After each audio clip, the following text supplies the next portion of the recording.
Cambios al guerrero. Comenzando con el ataque básico, ahora pega desde 2 campos en vez de 1 y a todos los enemigos a un campo alrededor del objetivo. Efectivamente, su ataque básico ahora hace daño en área y hace un poquito más de daño. Batalla triple también pega desde 2 campos y a enemigos alrededor de un campo del objetivo. Piel de acero. Se redujo el enfriamiento de 30 segundos a 25. La antigua bendición fue modificada, ahora dura 45 segundos en vez de 30. Reduce el daño cuerpo a cuerpo recibido en un 30% en vez de 20%. El daño a larga distancia un 35% en vez de 65%. Y se agregó reducción de daño mágico del 20%.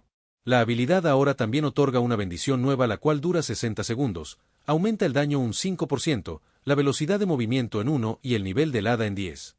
A Torbellino le aumentaron el rango de ataque de 3 campos a 5 y la probabilidad de causar aturdimiento de 20% a 40%.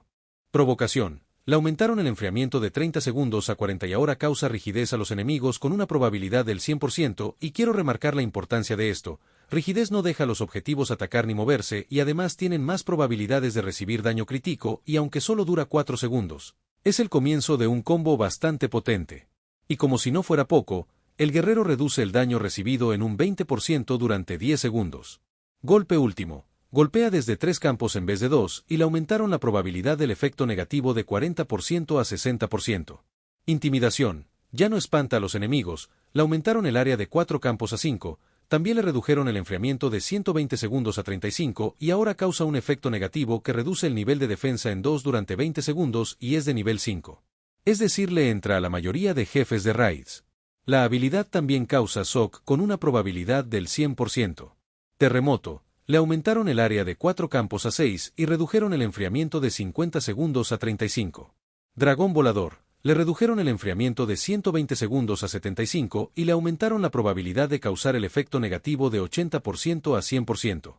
Sin duda mejoraron al guerrero, tanto para PvE como para PvP y raids. Antes de entrar en combate se inicia con las 2 bendiciones como antes. Estimulación no sufrió ningún cambio. Ahora al iniciar con provocación tenemos 100% de probabilidades de causar rigidez, lo que expone al enemigo al próximo ataque y no lo deja moverse por unos pocos segundos. Si luego de eso utilizamos intimidación, le bajaremos el nivel de defensa similar al romper armadura del berserker a la vez que causamos shock. El shock tiene no hay defensa posible. Esto significa que el enemigo no puede esquivar. Si aprovechamos esto con dragón volador, la habilidad no fallará y ahora tiene 100% de probabilidades de destruir escudo, que lo que hace esto es bajarle el nivel de defensa al objetivo a 0 durante 10 segundos. Luego continuamos con terremoto, que tiene otro 70% de probabilidades de causar shock, lo que significa otros 5 segundos donde el enemigo no puede atacar. Todo eso funcionaría tanto en PvE como PvP. Si es en PvE, podemos continuar con Torbellino, batalla triple y ataques básicos que ahora hacen daño en área. Y si es para PvP, como si la cadena de rigidez, shock y shock que impiden atacar no fuera poco, recordemos que fisura del hombro también causa aturdimiento con una probabilidad del 100% y golpe último también puede bajar otros 2 niveles de defensa. En resumen, ahora está muy fuerte en general y si te enfrentas a un guerrero sin llevar antiefectos, probablemente no puedas usar ningún poder hasta morirte. Pero si quieres morirte, no te lo voy a impedir, solo te pido que dejes tu me gusta antes de irte a lo tuyo.